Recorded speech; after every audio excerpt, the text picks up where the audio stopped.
Tetapi yang terjadi di belahan Sumatera Utara tak kalah mengenaskan. Tak hanya sekedar banjir sekali setahun, ada satu wilayah yang terendam banjir bertahun-tahun. Tempat di lokasi mereka mencari penghidupan.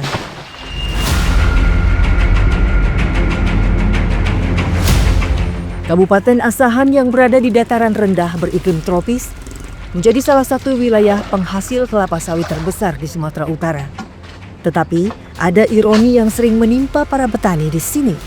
Salah satunya adalah akses yang sulit menuju dusun Simpang Binaya, Desa Padang Mahondang, Kecamatan Pulau Rakyat. Belum lagi kenyataan bahwa kebun sawit petani terendam banjir selama bertahun-tahun.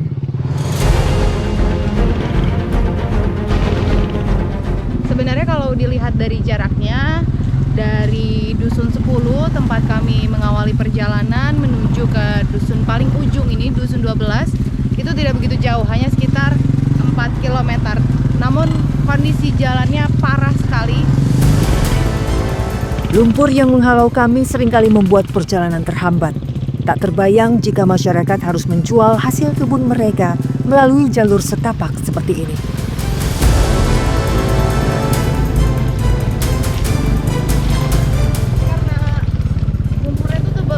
Jadi licin lagi. Penumpangnya harus turun dari motor karena nggak mampu motornya nopang bawa penumpang di jalan kayak gini.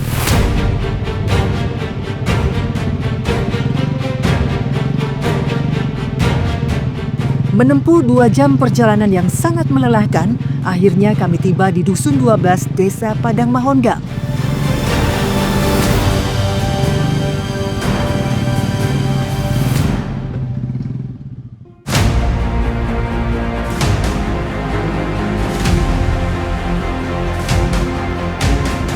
Sejak lama, mayoritas warga di Kabupaten Asahan hidup dari penghasilan menanam kelapa sawit. Sekarang kami mau memanen sawit, tapi ada pemandangan yang gak biasa di sini. Kami memanennya di kebunnya keluarga Bu Risnawati.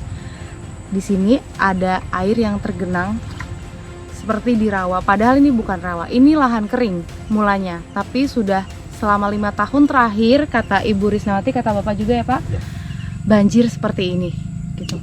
Sekarang kami mau melihat yang mana yang kira-kira masih bisa dipanen pohonnya. Dulunya, air tak pernah mengendap seperti setinggi sekarang. Dari keterangan warga kami dapatkan, ada lahan perkebunan milik perusahaan yang dulu merupakan daerah resapan air. Dan sekarang, ketika lahan perusahaan kering, 11.000 hektar kebun warga kebanjiran.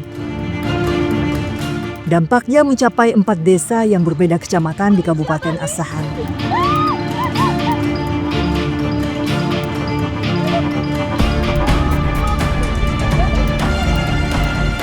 Ternyata cukup sulit ya berjalan di atas banjir ini karena dalam air ini dalam.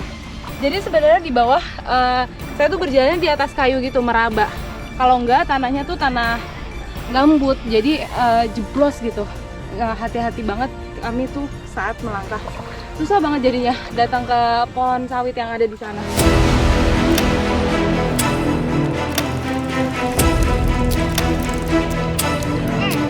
Kondisi memanen sawit yang mengenaskan seperti ini mau tak mau dilakoni keluarga Risnawati.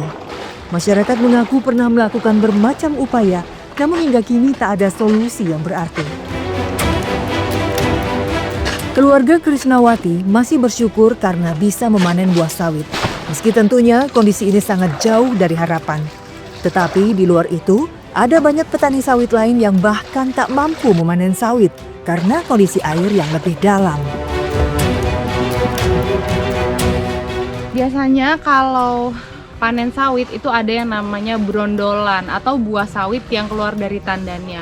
Nah, karena kondisinya kebun Bu Risna ini banjir, ada air, jadi buahnya ini kan jatuh ke bawah, nggak mengambang di air. Otomatis sekarang tuh nggak diambil lagi ya Bu ya brondolannya ya, hanya mengambil tandan sawitnya aja.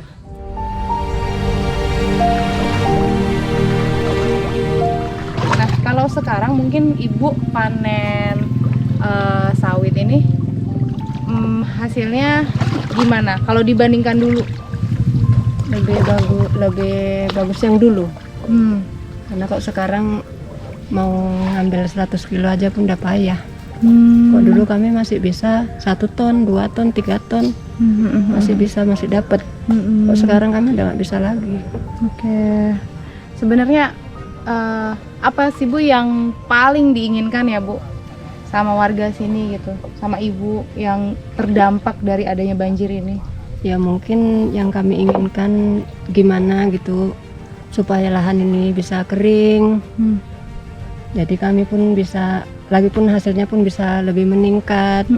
Lebih optimal seperti Lebih biasanya ya Bu. biasa ya, jadi apapun nggak apa kali.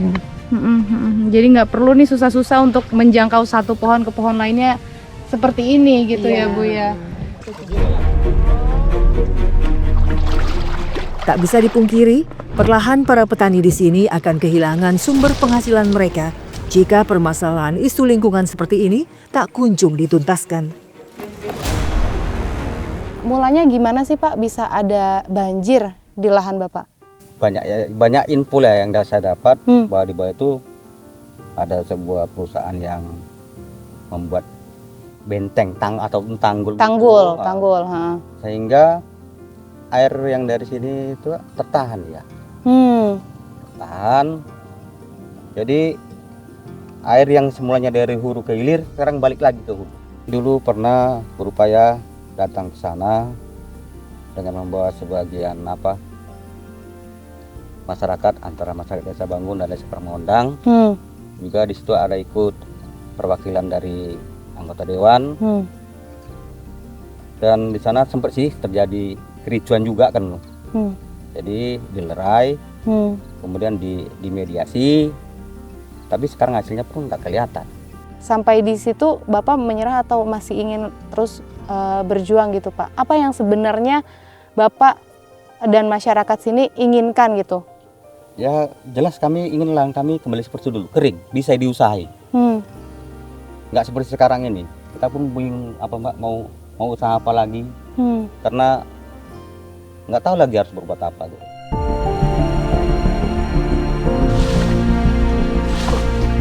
Keluarga Misriadi hanya sepenggal cerita dari sekian ribu petani yang terdampak banjir. Masyarakat juga tak pernah dilibatkan dalam proses AMDAL yang seharusnya bisa mencegah kondisi banjir. Nyaris tak ada dokumen AMDAL yang disodorkan ke warga yang bisa membuat masyarakat berpartisipasi mencegah banjir. Pak. Oke. Isu lingkungan yang beredar dan berdampak luas di sini membuat saya penasaran mendatangi tanggul yang dianggap warga menyebabkan banjir. Sama Pak. Sekarang kami mau menuju ke tanggul yang berada di Saikepayang. Ini melusuri Sungai Asahan.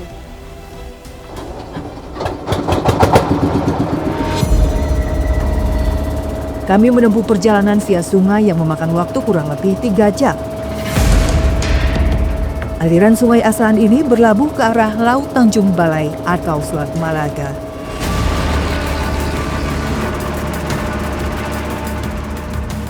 Akhirnya kami sampai juga setelah kurang lebih tadi perjalanan 3 jam ya Pak ya di atas perahu.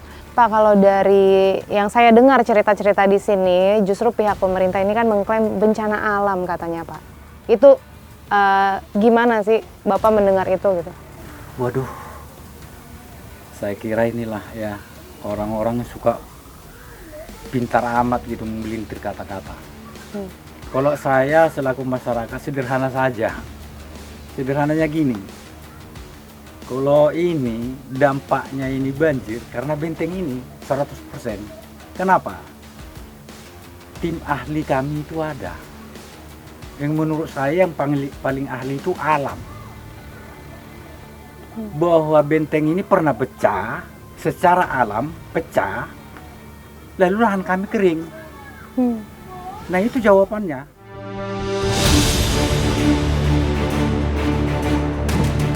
Hari ini, para petani dari Padang Mahondang dan Desa Bangun bertemu dengan kelompok tani lain yang merasakan dampak serupa.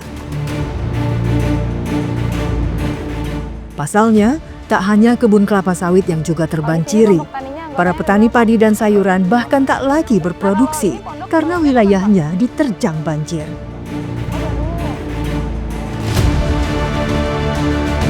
Pak Bahtiar, Bapak ini menanam apa Pak biasanya selama ini? Tanam padi, Bu. Tanam padi. Ya, padi.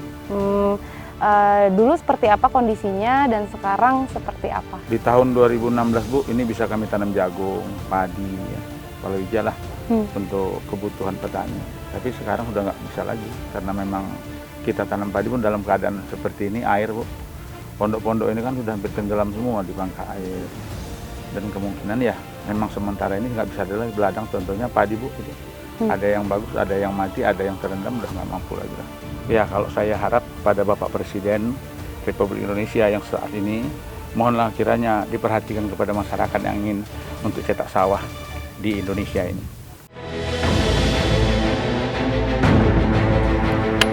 Di lokasi berbeda, kehidupan masyarakat desa Gunung Berkat juga kerap menempuh perjuangan luar biasa.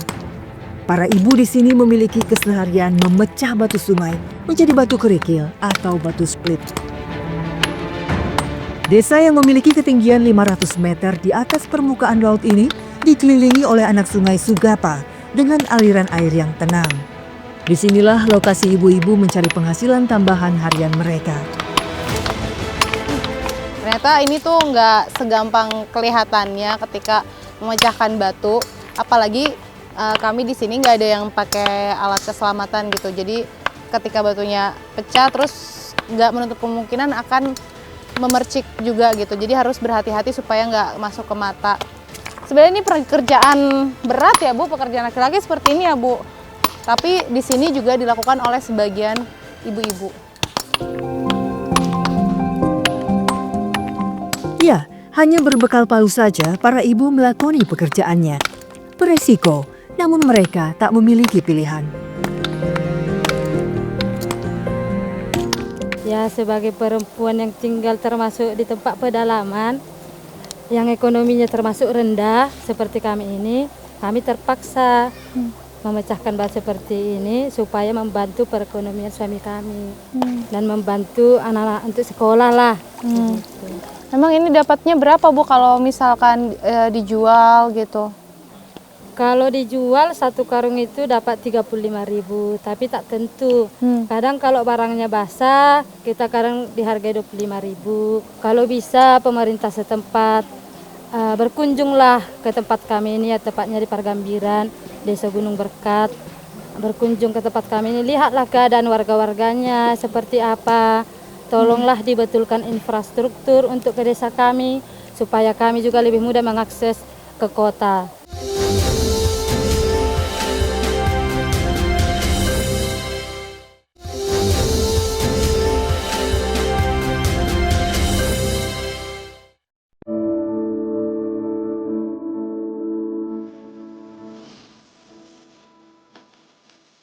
Pecahan batu sungai digunakan masyarakat setempat sebagai bahan baku membangun rumah. Hari ini rupanya menjadi hari keberuntungan bagi Novita dan keluarganya.